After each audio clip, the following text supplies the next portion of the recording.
Hi folks, welcome to my channel or welcome back. My name is Kat. I'm a licensed and registered dietitian nutritionist and online nutrition coach.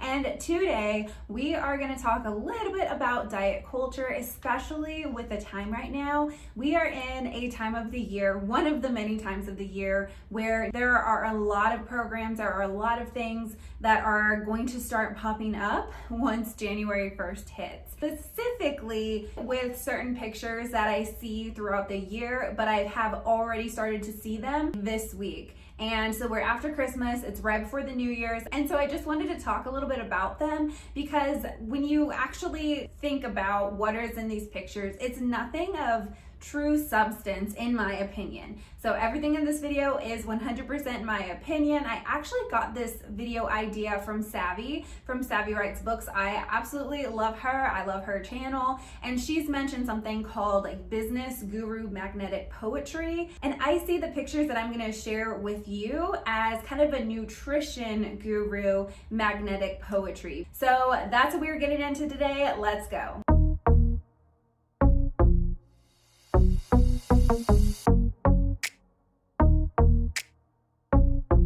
I will be discussing topics such as orthorexia and other actions that really don't support a healthy relationship with food. So if you think that this might be triggering to you, you might want to skip this video. Quick note, I will be talking about a product that I created at the end of this video. I just wanted to be very transparent with that. This video can stand alone without that piece. Part of the reason why I created that was because of things like what we're going to be talking about. So I just wanted to put that out there because I can totally understand somebody hearing me, watching me be kind of critical on the things that we'll be talking about and then end up seeing me trying to like sell something and get a little bit upset about that. So 100%, you don't have to watch that part, but let's go ahead and get into the nutrition guru magnetic poetry, things that are really annoying in my opinion. Okay, so the first one up is you are what you eat. So don't be fast, cheap, easy, or fake. I fully understand the gist of this and the other pictures, and someone might say that I'm really reaching, I'm reading into these way more than they were intended to be read into. But the thing is, when we see these kind of pictures over and over and over again, it starts to kind of seep into our mind, or it can. And pictures like this and the other ones are just not really supporting a healthy relationship with food. So really quick, let's define health. So this is not from me just, making it up. This is part of like what the World Health Organization talks about. They talk about how the definition of health is complete physical, mental, social, and emotional well-being. Actually, they don't say the emotional part. I like to add that in, but complete physical, mental, social well-being, not merely the absence of disease or infirmity. And so what that means is that we can't just look at the physical piece of health. We can't just look at that and just forget about those other aspects. If we are doing something that is helping our physical health, but it's harming any of those other components of health, then it is not truly healthy. And so pictures like these are just not taking into account any of the other aspects, because with health, so much of how health is shown up, so much of how your body is healthy or not has to do with the social determinants of health, which takes into account so much that we can get into in its own video. There is so much more to your health than just what you eat. I had a question on a video of, can we have a healthy approach and have weight as like a focus? And to answer that, really, weight can be put on the back burner when we're talking about building a program that you can do sustainably. And the reason why is because if you are doing actions that support your physical health and is not harming any of those other aspects of health, then your weight will be at a place where it is best for you. And so some people like to argue about like, well, you can lose, X amount and see this improvement in your lab values. And while that can be the case, not always, but while that can be the case, the main concern is what is the sustainability of that? Because if somebody does drop significantly and they do see maybe improvements in their lab values, If they're not able to sustain that, then they're more likely to experience what we call like yo-yo dieting, or that kind of up and down weight cycling. That weight cycling itself is not helpful for health. That actually has a big impact in the stress levels of your body, your lab values. You can start, yes, after you see them drop, you can see them go back in a way that is not desirable, and can even impact your metabolic rate in a negative way. And so as long as we are focused on those actions that support health, whole health, it can be put on the back burner. And so that's why I don't have like a weight centric approach. I don't have a practice where I really talk about weight very much. Like, it is just one data point that I really don't care about, not because I don't care about that person's health, but because I want to know more about like what are the actions that they're doing that support their health. And as long as they're doing those sustainably, then that's all that matters. So specifically with this picture, I get what they're trying to say, and in a literal sense, yes, the food that we eat breaks down into nutrients that are the foundation for our cells, but it implies that, let's say you have a wild week that's completely out of your control for a variety of reasons, and you do have to rely maybe on really fast food or food that's really inexpensive, and that implies that now you're fake and cheap and easy. Like, a good example of this that I think of is when my dad was actually in the hospital for leukemia when I was still in undergrad. And I was able to come home, spend some time with my family while he was, still with us and still in the hospital. And during that time, it was such a wild time, not fun at all, but we were focused more so on spending time with him. Spending time at home making food wasn't something that we were doing. We were relying in that short period of time that we had left with him. We were relying on foods easy to not only make but to eat, not choosing the most expensive foods as well. To say that my mom going through what she went through after that, she is anything but cheap, easy, fake, and fast. That is absolutely not who my mom is. But during that time of just getting through the day, having to rely on foods that were easier to eat and make and consume, that does not make you into a person that is any of those adjectives. And even now, a quick example, I love to have these in the freezer when I do have maybe those wild weeks where I'm unable to have food prepped, or let's say I do have a lot of food preps, but I'm not in the mood for any of those foods, then I'll have some of these on hand just because I love the ingredients. I'll put up a picture of the ingredients as well. I like the amount of nutrients that it provides me. I think they taste pretty good. I can make them taste better if I made them from home, but sometimes that's just not gonna happen.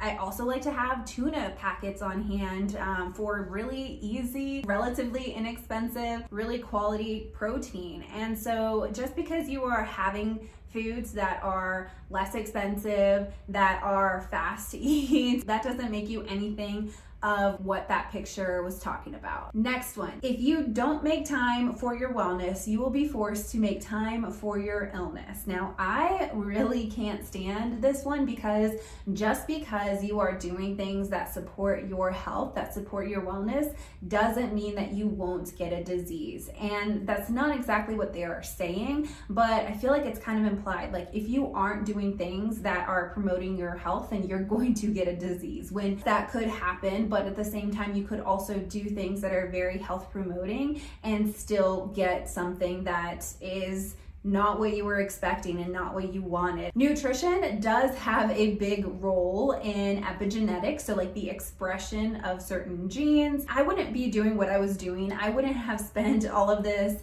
time, money into education, energy into education. I wouldn't be in this field for over a decade now if I didn't believe that it made a difference in so many positive ways in people's lives. However, this kind of statement is something that I feel is in the step of victim blaming and shaming people into their health. And in reality, there are so many people who get certain medical conditions who are at a lower body fat percentage, at a lower weight for their heights overall, that you wouldn't exactly expect for them to get things like cardiovascular disease, and not just related to like heart defects, but actually from cholesterol levels. You can have people getting even type 2 diabetes who like a lot of people wouldn't expect for them to get that. Why are we trying to like scare somebody into health?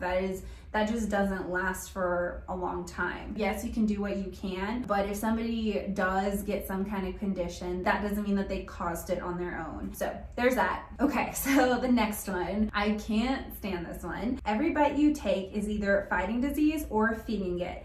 I showed this to my husband and he said it so perfectly. He said, "This is an extreme oversimplification of a complex subject." And I was like, yeah, absolutely.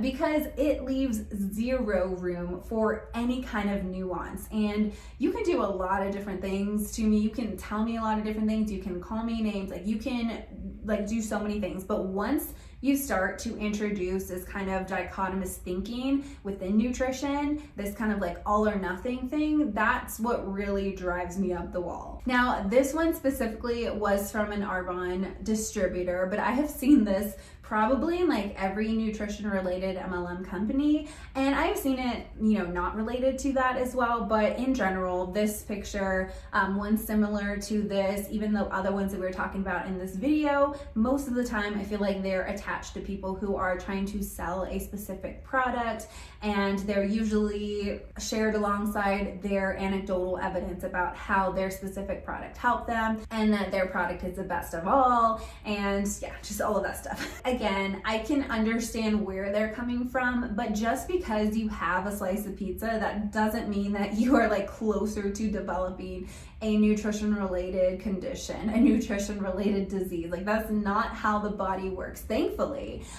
Maybe if like we didn't have kidneys or a liver, that could potentially be something that we see. Let's just use the example. If somebody has a very low blood sugar level and they are like dangerously low, they need to consume some form of easily digestible glucose to raise their blood sugar level up because they are in a very dangerous spot.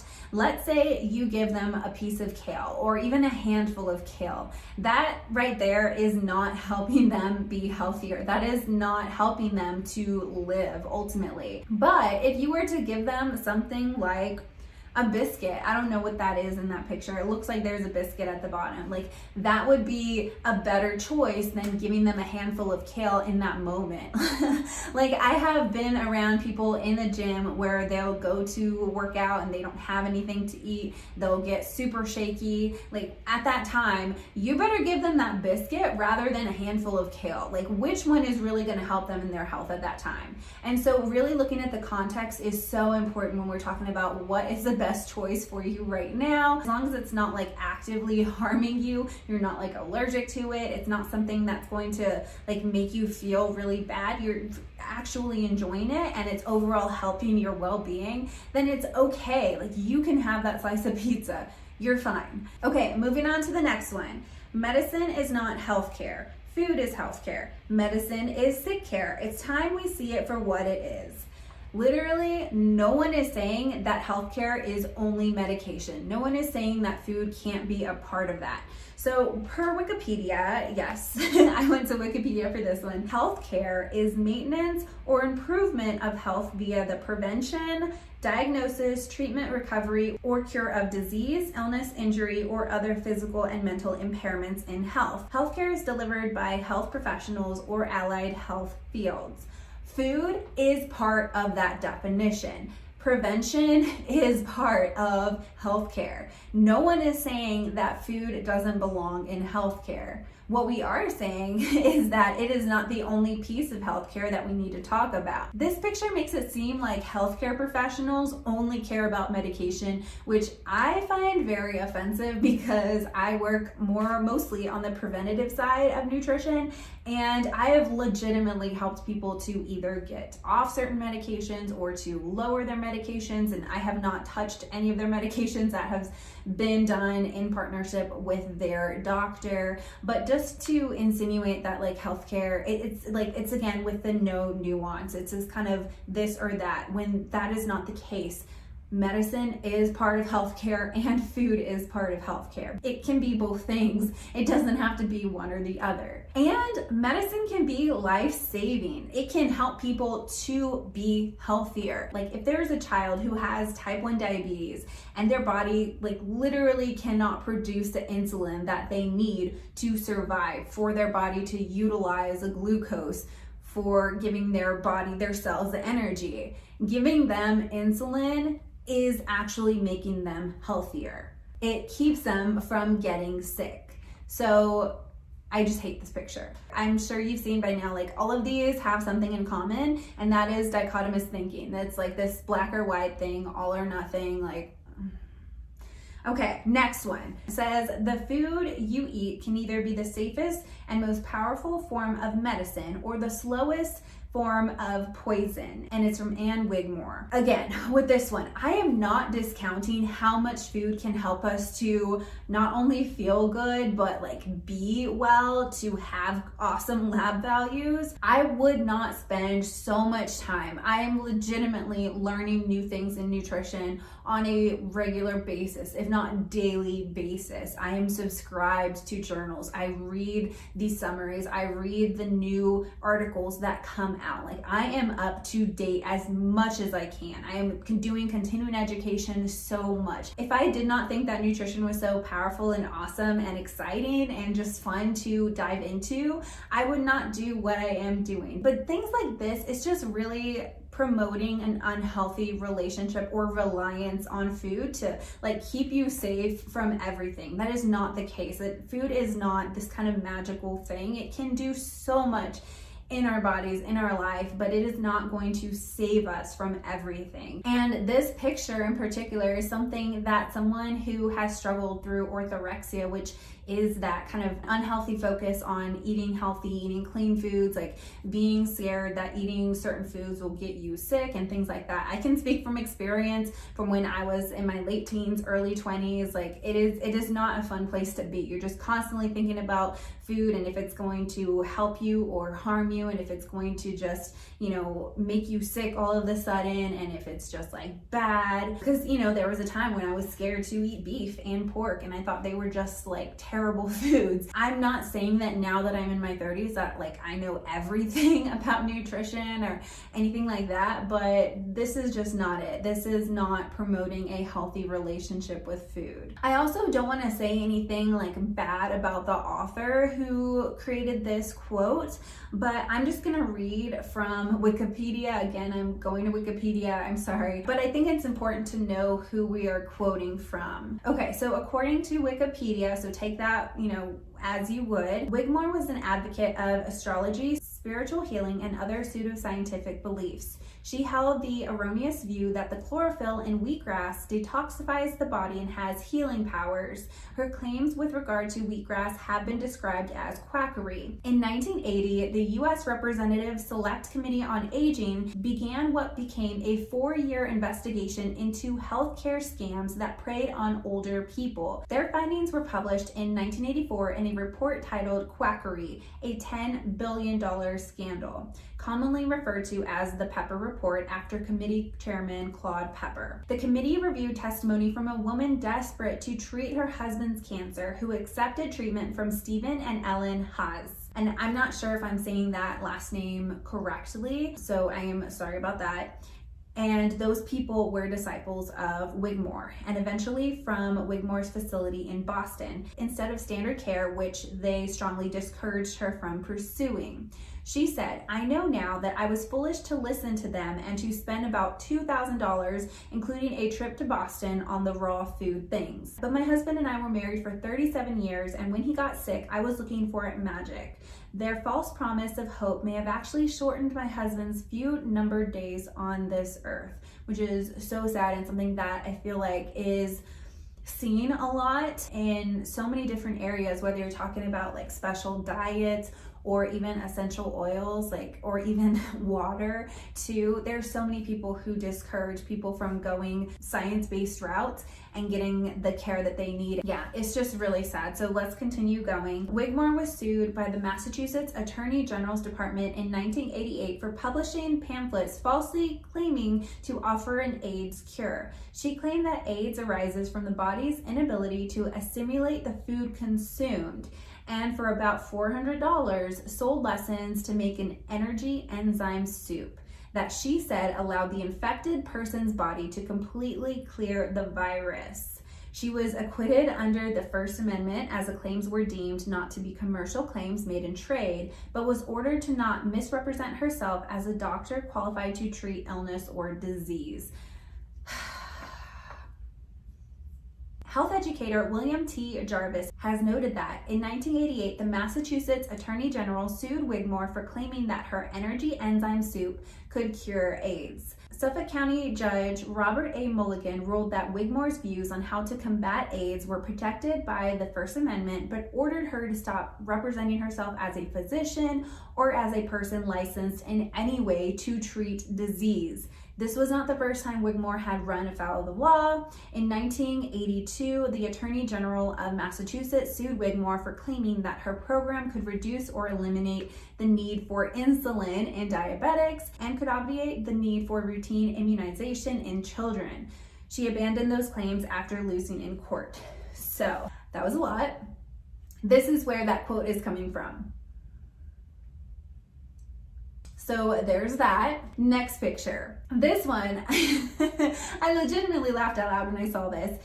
Your belief, Plexus is too expensive. The truth, your health just isn't that important to you. Now, this one I know is specifically about Plexus, which I have made a video on that, but I've seen the same idea used for other companies, and my health is very important to me. I eat in a way that nourishes my body on a regular basis. I have intentional physical activity that I love to do that also supports my health. I do a lot of things that supports my health because it is a very high priority for me. It's not for everybody, that is okay. But for somebody to say, if somebody asked me to purchase, and I did have somebody tell me that I should try Plexus before talking about it, which we don't have to do that. That would provide anecdotal evidence. Do people actually think that if they don't purchase your product that they don't care about health at all? Because that is 100% not true for anything. There are a lot of reasons why someone might not want to work with me. I totally get that. I'm not going to work well with everybody. That doesn't mean that they don't care about their health. And I would never think of telling somebody they don't care about their health. Absolutely not. The audacity of this person for sharing this picture is just wow. So that was it for the nutrition guru magnetic poetry part of this video.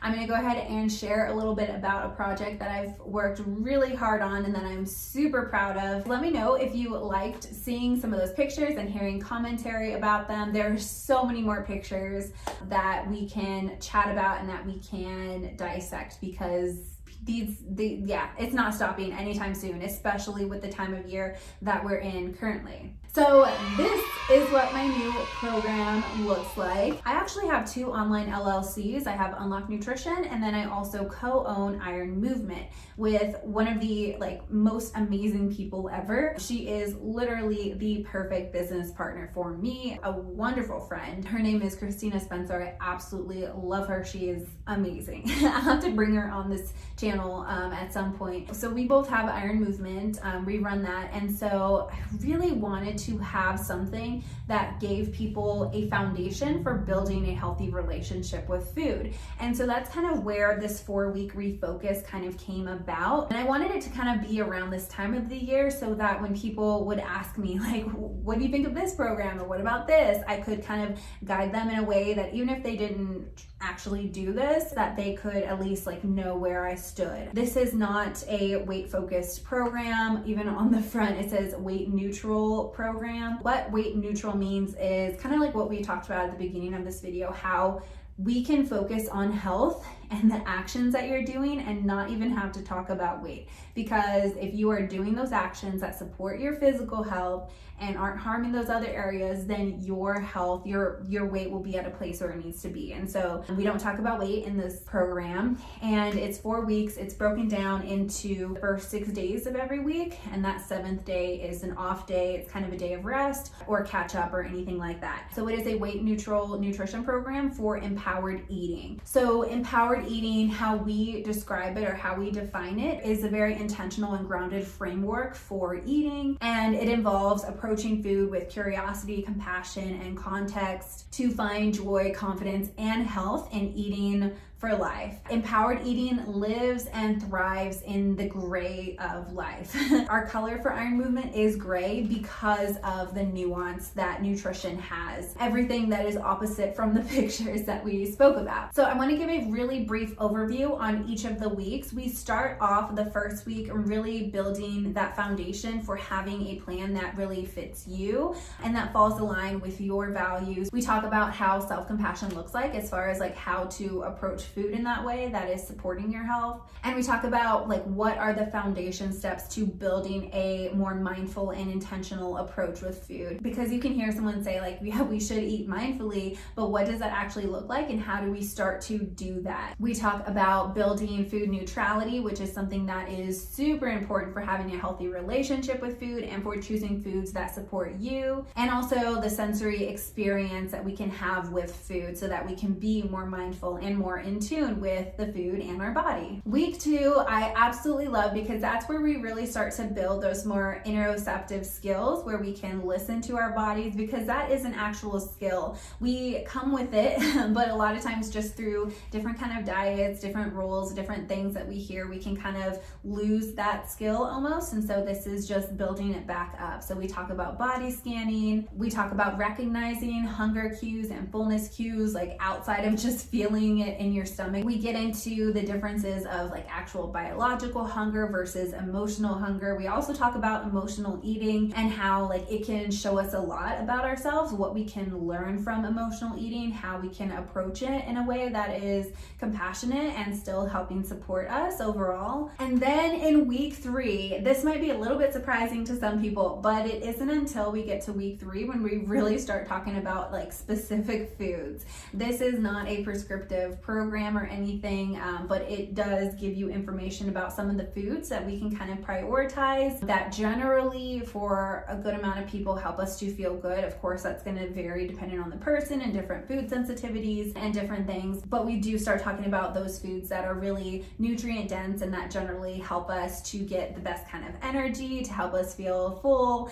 and satisfied. And we also talk about portioning of it, how to go about what is a good amount to eat and how to really listen to your body to realize and recognize what is the appropriate amount to put on your plate or put in your bowl. And we give some ideas on how to approach that portioning, but really more so the goal is to give you the skills and to learn what is the appropriate amount for you in particular, rather than just telling you to eat like a cup of this or a handful of this. Like we can have a starting point, but here's how you can take those additional steps for you. We also talk about meal prepping in some ways that we can make it a little bit more easy and fast. And then week 4, I really love because it is more focused on the long-term approach. So we talk about building those long-term focused goals as far as like breaking them down into specific actions and practices that we can do that support your health. We also talk about having a plan of care that is put in place whenever you do have those more wild weeks or unexpected things kind of pop up. Just having a plan of care that still supports you and nourishes you. We also talk about the difference of fullness versus satisfaction, because you can technically be like full, feel full, but not feel satisfied. So how to approach that, what that means. And also we get into like the very top levels of gut health. That is an area that I focus in that I absolutely love talking about and working in, but we just kind of give the overview for that for one day, and then also overall like kind of body image basics, kind of starting out. And so this is something that can be done alongside doing nutrition coaching, but it can also be something that is done, you know, outside of that. I also wanted to have something where people could get a little bit of a taste of how I approach nutrition and how I kind of do that coaching aspect of things without having to feel like they needed to just jump into it full on. And so if somebody goes through this, they'll have a really good idea of how we approach everything and just kind of our values and what our goals are for you. And so this is again what it looks like. So you can write directly in it, or you can do a notebook on the side of it. It's specifically in PDF form. I'm playing with the idea of having a specific amount like printed. It's kind of more expensive than I expected to have them printed out. Some people have had the idea of like, well, I'll get the PDF and have it printed out on my own. You could do that, or if you wanted to have some printed out, or the printed out one sent to you, you can do that as well. So yeah, if you want to check that out, I will have that linked down below. And if you have any questions about it, definitely my email is there, so you can ask me anything you want about that. And overall, that's it. I hope you enjoyed this video. Again, if you liked me talking a little bit more about those specific kind of memes or pictures that's very much seeped into diet culture, let me know and I can find other ones. And if you have not subscribed to this channel, and if you enjoyed this video, please subscribe and hit that bell icon so that you're notified when I upload a new video. All right, have a great start to your new year, and I'll see you next time. All right, bye.